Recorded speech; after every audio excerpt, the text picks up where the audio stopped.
सबसे मेरा सवाल यह है कि ईश्वर अल्लाह गॉड जो परम सत्ता है वह किसी जात मजहब भेष किसी स्थल का मोहताब नहीं है। वह जर्रे जर्रे में है। कहते हैं, हिंदू भी कहते हैं कि ईश्वर कण कण में है। मेरी उम्र वैसे तो अभी 49 की है, लेकिन मैं एक स्कूल में अब दाखला लिया हूँ जिसमें अब मैं बड़ा शिशु का ग्रहण कर रहा हूँ। अभी बड़ा शिशु में हूँ, तो वहाँ पर इस खुदा का जिक्र भी किया गया और उसका दर्शन भी कराया गया। कहते हैं कि सही मुसलमान वही है जो इस मुसल्लम को जाना है, देखा है, जो यहाँ नहीं सर्वत्र है। इंग्लैंड, अमेरिका, पाकिस्तान, सारा जहां जो है वही ईश्वर अल्लाह गॉड है। वो किसी समय किसी का मोहताब नहीं है। सवाल यही है जो हमें ईश्वर के बारे में बताया गया है, तो वो ईश्वर यहाँ पर मौजूद है और डॉक्टर जाकिर साहब उसे दिखा सकते हैं। भाई साहब का सवाल है कि उसने कहा है कि उनकी उम्र 49 इयर्स की है और उसने अभी अभी दाखिला लिया है और उसे पता लगा है कि ईश्वर महान है और ईश्वर जर्रे जर्रे में मौजूद है और वो सच कहता है, ताकतवर है। अक्सर चीजें जो आपने ईश्वर के बारे में कही हैं काफी हद तक सही हैं, लेकिन इसमें कुछ मिलावट थी। आपकी हिंदू फिलॉसफी की और इस्लाम की मिलावट थी। आपने कहा कि ईश्वर यहाँ मौजूद है, सब जगह मौजूद है, और अगर मौजूद है तो दिखा सकते हैं कि नहीं। ये हिंदू फिलॉसफी है कि ईश्वर सारी जगह मौजूद है। कुरान मजीद में अल्लाह ताला कहते हैं कि ईश्वर अर्श पर है। ईश्वर की ताकत सारी जगह मौजूद है। Allah has power of all things. Allah की ताकत सारे कायनात पर है। जापान में, इंग्लैंड में, हिंदुस्तान में वो चाहे तो कुछ भी कर सकता है अगर चाहे तो, लेकिन ईश्वर सब जगह मौजूद है। ये किधर भी नहीं लिखा कुरान में, ना कुरान में, ना किसी सही हदीस में कि ईश्वर सारी जगह मौजूद है। ईश्वर अर्श पर है। और आपने कहा कि ईश्वर अगर मौजूद है, जाकिर साहब ईश्वर को दिखा सकते हैं कि नहीं? जाकिर साहब ईश्वर को नहीं दिखा सकते, क्योंकि ईश्वर फरमाते हैं, अल्लाह ताला कुरान मजीद में फरमाते हैं कि इस जिंदगी में आप उन्हें देख ही नहीं पाएंगे। मूसा अलैहिस्सलाम का जिक्र आता है कुरान मजीद में। मूसा अलैहिस्सलाम हमारे पैगंबर, वो अल्लाह से दरख्वास्त करते हैं कि मैं आपको देख सकता हूँ, मैं जानता हूँ कि मैं आपको देख सकता हूँ। तो अल्लाह ताला फरमाते हैं कि इस पहाड़ को देखो, उस पहाड़ को एक झलक दिखाऊंगा, आप उस पहाड़ को देखो क्या होता है। तो अल्लाह ताला जब अपनी झलक दिखाते हैं उस पहाड़ को देखकर मूसा अलैहिस्सलाम बेहोश हो जाते हैं। पहाड़ को देख के ईश्वर को देखा ही नहीं। ईश्वर को हम अगली जिंदगी में अगर उस इम्तिहान में सफलता पाएंगे, कामयाबी पाएंगे, जब जन्नत में जाएंगे तो इंशाअल्लाह हदीस में आता है कि हम अल्लाह का वजह देखना चाहेंगे, उसका चेहरा देखना चाहेंगे। इस दुनिया में नहीं देख सकते, देख ही नहीं सकते, मुमकिन ही नहीं है। हमारे पैगंबर मूसा अलैहिस्सलाम भी नहीं देख सकते थे। तो आप अगर पूछेंगे कि अल्लाह मौजूद है तो दिखाओ। और एक चीज, मौजूद होने के लिए दिखना जरूरी नहीं है। मिसाल के तौर पर ये हवा मौजूद है, हमें दिखती नहीं है। क्योंकि हवा नहीं देखी इसका मतलब नहीं कि हवा नहीं है।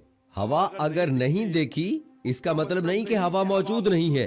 देखना जरूरी नहीं मानने के लिए कि वो चीज मौजूद है कि नहीं। इसी तरीके से हम इंसान खुदा को देख नहीं सकते इस जिंदगी में। आखिरत में इंशाअल्लाह हम अगर सफलता पाएंगे और जन्नत में जाएंगे तो देख पाएंगे। नमस्कार, मेरा नाम वैशाली। सर, मुझे एक क्वेश्चन पूछना था। आप क्या इस विषय में पूछा है, मतलब कहा है कि हर इंसान मुस्लिम कह के ही जन्म होता है। तो मेरा तो मानना है और सभी का यही कहना है कि जब बच्चा होता है तो उसका धर्म उसके माँ बाप के धर्म अनुसार होता है। तो ये कैसे होता है?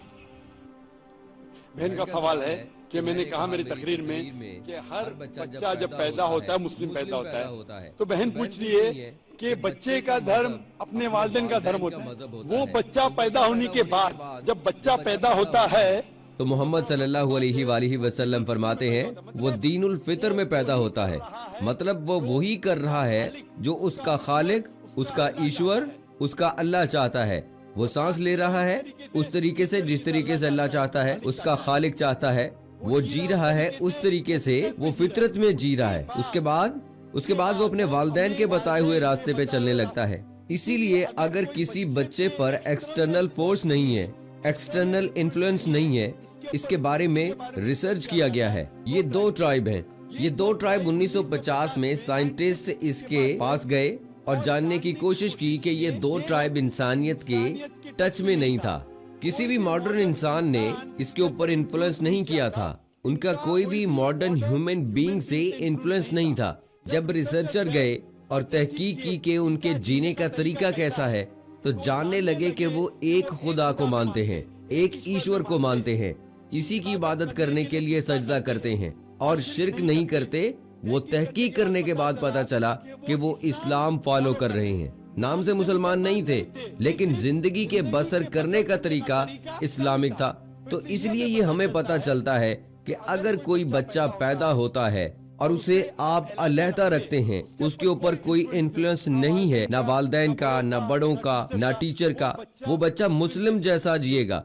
मुसलमान मतलब अपनी ख्वाहिश खुदा के अहकामात के मुताबिक बसर करना, अपनी जिंदगी बसर करना खुदा के मुताबिक। सो ये साइंटिफिक रिसर्च है। इसी तरीके से मैं कहता हूँ, हर इंसान जब पैदा होता है मुस्लिम पैदा होता है। इसके बाद इसके वालिदैन उसे गलत रास्ते पर ले जा सकते हैं। हो सकता है कि बुत परस्ती करते हो सकता है कि आग को पूजने के लिए कहेंगे। इसलिए कोई गैर मुस्लिम जब मुस्लिम बनता है, कन्वर्ट कहना गलत है। कन्वर्ट मतलब एक रास्ते से दूसरे रास्ते पर जाना। रिवर्ट मतलब एक इंसान सही रास्ते पर था, फिर गलत रास्ते पर जाता है, फिर से सही रास्ते पर आता है, उसे कहते हैं रिवर्ट। हिंदी या उर्दू में कहूँगा मैं, नो मुस्लिम कहना गलत है। हिंदी में कहूँगा पलटा हुआ, लौटा हुआ मुस्लिम। ये मेरे खुद के अल्फाज हैं, लौटा हुआ मुसलमान। इसलिए मैं आपसे पूछना चाहूँगा बहन कि आपने इस्लाम के बारे में कुछ जानकारी है आपको?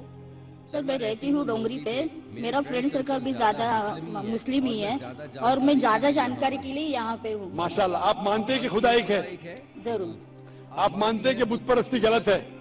जी नहीं, मैं यही जानती हूँ कि परमेश्वर, ईश्वर, अल्लाह और जो भी कुछ है वो सब एक ही है। जी हाँ, लेकिन आप मानती हैं बुत परस्ती गलत है या सही है? सर बुत परस्ती का मुझे मालूम नहीं, मैं इंसानियत पर ज्यादा भरोसा करती हूँ, इसलिए मैं बोलती हूँ कि सब एक ही हैं। एक ही है। लेकिन इंसानियत पर भरोसा करते हैं तो हमें हमारे ईश्वर की इबादत करना चाहिए कि गलत चीजों की? क्योंकि आपकी वेद में लिखा है, जैसा मैंने कहा, Yajurveda chapter number 32 shloka number 3, उपनिषद में चैप्टर नंबर 4 श्लोका नंबर 19 में उस ईश्वर की कोई प्रतिमा नहीं है, उस ईश्वर का कोई अक्स नहीं है, कोई फोटोग्राफ नहीं, कोई पेंटिंग नहीं, कोई बुत नहीं। तो आपके हिंदू मजहब की किताबें कहती हैं कि बुत परस्ती गलत है, ईसाई मजहब की किताबें कहती हैं बाइबल के बुत परस्ती गलत है, कुरान इस्लाम मजहब की किताब कहती है बुत परस्ती गलत है। तो मैं आपसे पूछता हूँ कि आप बुत परस्ती पर यकीन करती हैं या कि नहीं? सर आप बुत परस्ती का जो बोल रहे हैं इसका मुझे मतलब नहीं समझ आ रहा। मुझे सिर्फ इतना मालूम है कि सब जो ईश्वर, अल्लाह, जो भी कुछ है सिर्फ एक ही है। बिल्कुल सही, ईश्वर अल्लाह एक है। लेकिन अगर आप ईश्वर को, अगर मिसाल के तौर पर ईश्वर को आप कुछ गलत साबित करते हैं और उसे ईश्वर कहें, गलत चीज को ईश्वर कहना सही है? नहीं, बिल्कुल नहीं।